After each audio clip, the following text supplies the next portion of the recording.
Eddie Hearn has indicated that he has made a formal offer to Tyson Fury for a fight against Anthony Joshua on April 13th. Praise the Lord. Praise the Lord. Now, why am I so happy about this? Why am I so relieved in truth? Well, I'm relieved because it's a step in the right direction. Because truth be told, as far as I'm aware, Anthony Joshua and Eddie Hearn have made no previous effort to try and fight Tyson Fury over the past 12 months. And Tyson Fury, contrary to what Fury's, been insinuating, Tyson Fury and his promoter Frank Warren, they've also made no effort to make a fight against Joshua. So, both Joshua and Fury have been more interested in fighting Deontay Wilder than they have fighting each other. Truth be told. Despite Tyson Fury coming out saying, AJ will never fight me, his team will never fight me, that's all bluster. That's all PR. That's all trying to manipulate the public's minds and stuff like that. That's all that is. The reality is Fury's team have never, over the past 12 months, to my knowledge, seriously made an effort to try and make the Joshua fight. And Joshua's team have never seriously made an effort over the past 12 months to make the fight either. Tyson Fury was offered a deal by Eddie Hearn to fight, I think it was Travis Kaufman, Tony Bellew, Dylan White, and then eventually get a Joshua fight if he goes through those guys. And his dad, I've said this before and I've highlighted this interview before, his dad believes he should have gone that route. His dad says in this interview, go watch it for yourselves, that if he was in control, that is the route that he would have had Tyson Fury take. Tony Bellew, Dylan White, and then he says he would have pressed for the Joshua fight. He says the public would have demanded the Joshua fight if his son had gone in there and beaten Tony Bellew and beaten Dylan White. The public would have put all kind of pressure on Joshua and he would have pressed for the fight. I absolutely agree with John Fury. If Tyson Fury had gone that route and taken up Eddie Hearn's offer and beaten Tony Bellew, beaten Dylan White, the public would have demanded that Anthony Joshua's own fans at his own shows would have demanded that he fights Tyson Fury. John Fury, in my opinion, is absolutely bang on the money when he says that's what would have happened. And he says if he was in control of Tyson's career, that's the direction he would have gone. Tyson decided not to go that direction. He did have the opportunity to go that direction. Make a lot of money and go that direction. He chose not to go that direction. So there was an opportunity there to eventually fight Joshua, okay? But in terms of getting a direct offer to fight AJ, as far as I'm aware, Tyson Fury's never had one over the past 12 months until now. Okay? And again, Tyson Fury's team have never made, over the past 12 months, as far as I'm aware, a direct offer to AJ's team. Fury and AJ have not been that interested in fighting each other over the past 12 months up until now. I know Fury was putting out all this stuff on social media and his fans were saying, oh, AJ was calling Fury out when Fury was overweight and didn't have a license. But as soon as Fury came back, AJ didn't want to fight. He's quiet as a mouse. But that's a complete lie. That's not what happened at all. In fact, that's the opposite of what happened. What actually happened is, look at this, December 2016, April 2017. What actually happened was Tyson Fury was trolling AJ for 2 years straight when Tyson Fury was on his ban and when Tyson Fury was out of shape. He was calling AJ out all the time when he knew the fight couldn't happen because he didn't have a license and he was overweight. So he knew he couldn't fight AJ, but that's when he was constantly trolling AJ, bad-mouthing him, calling him out all the time when he knew the fight couldn't happen at that point. And AJ, for the most part, was silent during this period when Fury was constantly trolling him on social media, week in, week out. Eventually, AJ responded and said something like, look, stop talking, get yourself in shape, and then we can talk about fighting. But until then, this is all nonsense. And that's me paraphrasing, but that's essentially what AJ said. You go look up the tweets. Tyson Fury continued to troll AJ after that. call him a stiff bodybuilder and a bum and so on and so forth, and just basically run down everything AJ was doing.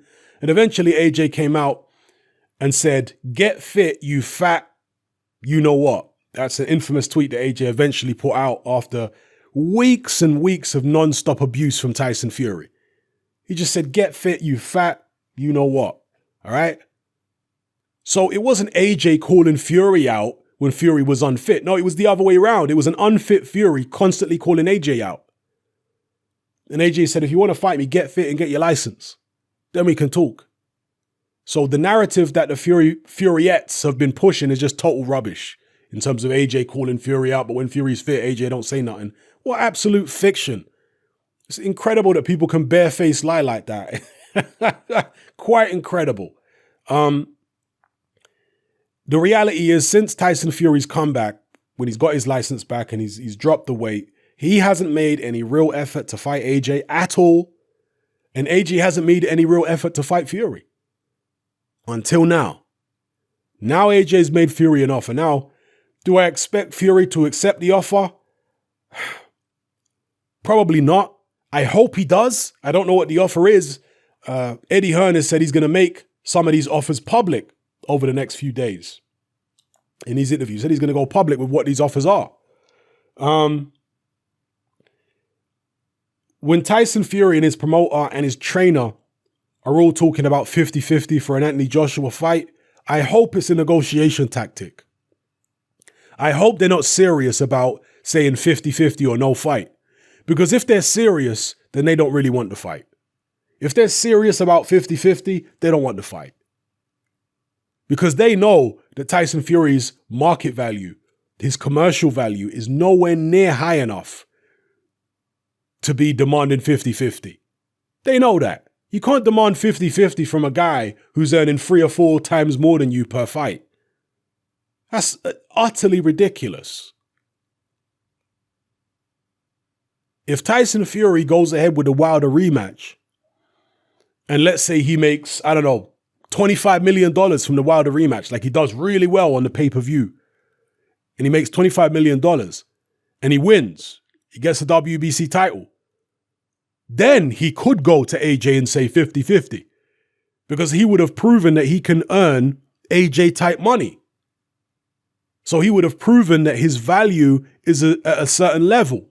Now, potentially, they still could get some funny business from AJ's team, because AJ's team might say, well, yeah, you made the 25 million, but that was in America. That was in a different market. This fight is going to be in the UK, and you haven't shown in the UK that you can make that kind of money.